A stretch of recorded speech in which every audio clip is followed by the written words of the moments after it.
Hello, my YouTube family. This is the OG Crypto New Jack coming at you with some juicy news. But before I begin, let me say I am not a financial advisor.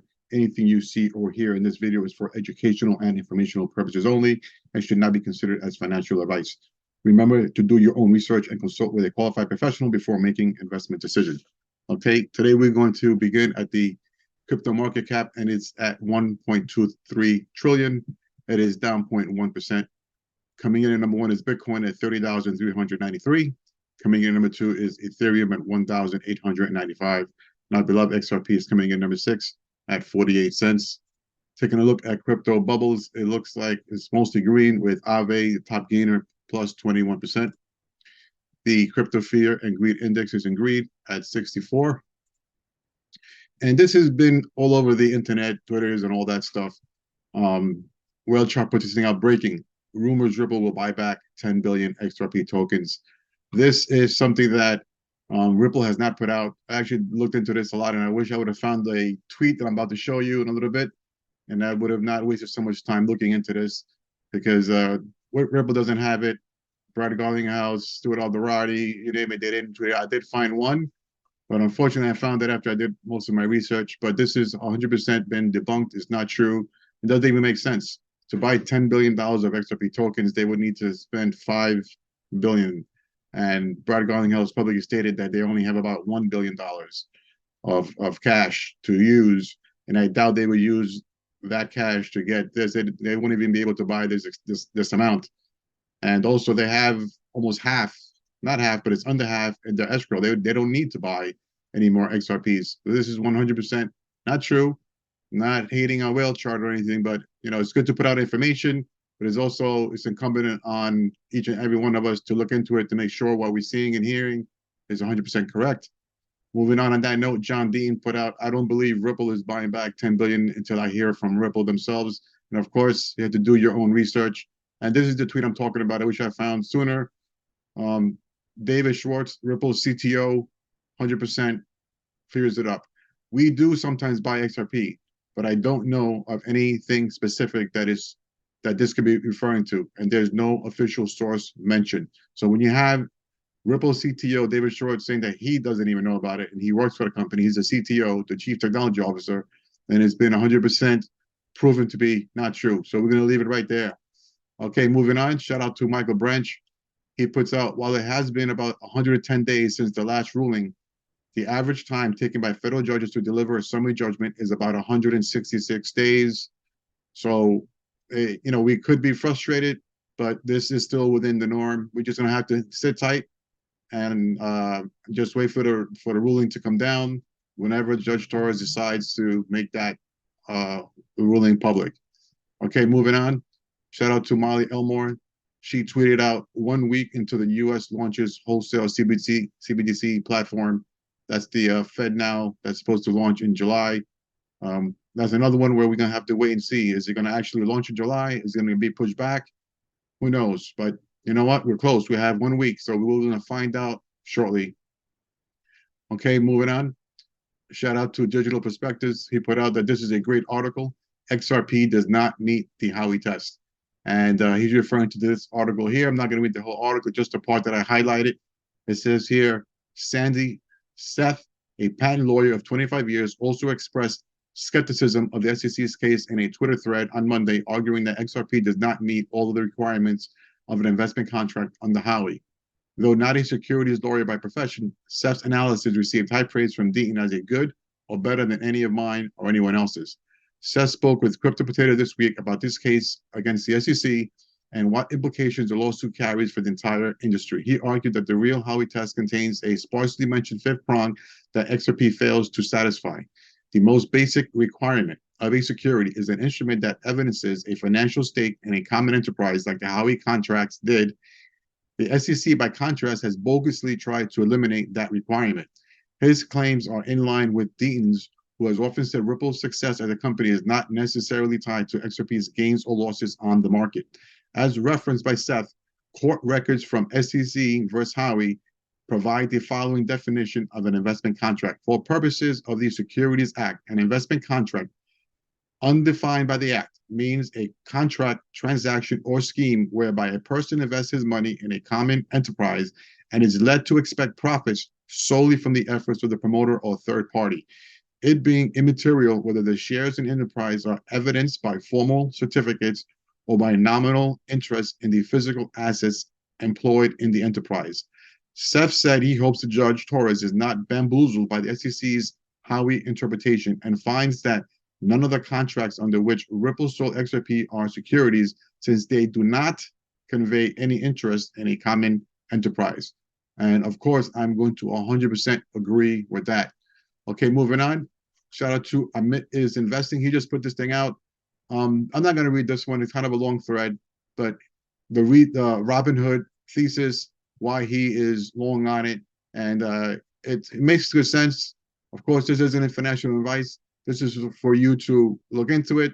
And if you, after doing your own research, feel that it's a good investment, then you can invest whatever you want into Robinhood. But he does make some very good, valid points in case you wanted to look into another opportunity to invest. Okay, moving on. Shout out to the ISO GOAT, who retweeted a tweet from the Cryptonaire.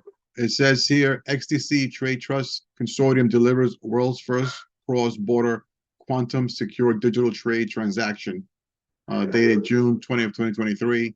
So, you know, we're all moving along, getting better in the crypto space. And not just XRP, it's going to be XRP, XLM, XTC, Algorand. There's a whole bunch of these ISO compliant coins/tokens that will be doing very well in the next bull run.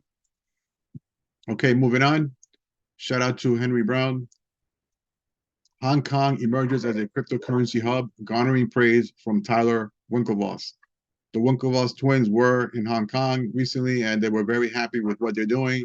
And the reason why is because of this. Shout out to Cointelegraph for put this thing out. Incorporating virtual assets into the regulatory system was crucial after FTX bankruptcy, believes Julia Leong Feng-Yi, Chief of Hong Kong Securities and Futures Commission. So as you can see, you have other places putting regulations in place, and they're not the only ones. Moving on here, shout out to Bloomberg Crypto. They put out Japan banking giant MUFG is in talks to issue foreign currency stablecoins for a global use, now that the country's legal framework for the token is up and running. So the entire world globally basically looks like they are getting everything in place, having their legal frameworks in place so the crypto industry can thrive in their countries, and the US is still with their head in the sand. Okay, moving on. Shout out to Wheezy. He put this thing out. Ain't it funny that Jay Clayton can speak about the Coinbase and Binance lawsuits, but when asked about the Ripple case, he resorts to, I can't comment on ongoing litigation. Of course he can't, because he's the one that dropped it, and he knows anything he says is going to be used against him when he gets sued later on down the road. And I hope that happens, because he deserves that. Okay, moving on. Shout out to Ashley Prosper. She puts out, so Prometheum emerges with a free pass from the SEC with ties to the CCP and Ethereum. Meanwhile, JP Morgan erases millions of emails and gets a little fine from the SEC. A submarine carrying 5 wealthy people, including one connected to the WEF, implodes, killing all on board. A coup is staged in Russia. Ripple gets a payment license in Singapore. BlackRock and others apply for a BTC ETF, and Biden IRS tax scandal heats up. Can we just get back to ETHgate? I completely understand. I like this. Overload. Moving on. Shout out to the crypto meme guy. He's pretty funny. And he will never go to jail because he does. They all do. And I agree with that. Who has the most dirt on the SEC? And that's this guy here, Lubin, that he's pretty much can put everybody away forever, but he would have to sacrifice himself. So most likely, as funny as that is, it's also a true statement. And also with the crypto meme guy, he puts out, so let me get this straight. The SEC fines JP Morgan for deleting emails that probably show that JP Morgan and the SEC are corrupt. Got it. Yeah. Yeah, nothing wrong with that. Okay, here, shout out to John Deaton. He's responding to Altcoin Daily's tweet, which they put, Bitcoin is up 75% since Jim Cramer told investors to get out in January. Of course, John Deaton writes, never fails, and that's true. It never fails. If you want to make it big, just do the opposite that Jim Cramer does, and you will be a multimillionaire. Okay, moving on. Shout out to James Rule XRP. He puts out, meet Aladdin. Aladdin is actually a network composed of 50 supercomputers that now manages a whopping 21 trillion in assets, which is more than the GDP of every country on earth except the US and China. And BlackRock owns Aladdin. And, we all heard about BlackRock putting in for the Bitcoin spot ETF, and Citadel, Fidelity, Grayscale, you name it. All these people, they're going to get in because once BlackRock gets in, they're going to say that they're same as compliant in all the protocols that BlackRock got.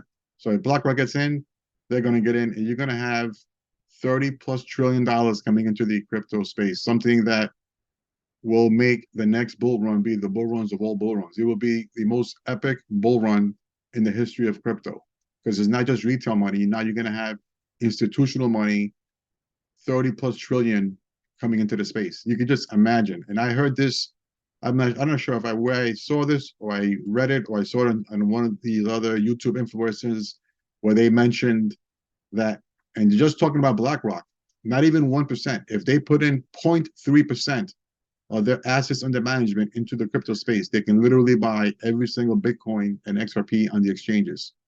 Just imagine what that do to the price when their scarcity is that there is none left because they bought it all. And it wouldn't take more than 0.3, not even 1 full percent, 0.3% of the assets under management.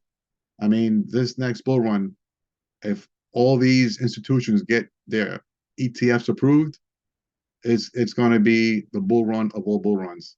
And if you got your bags packed, then we're going to hit the moon real soon.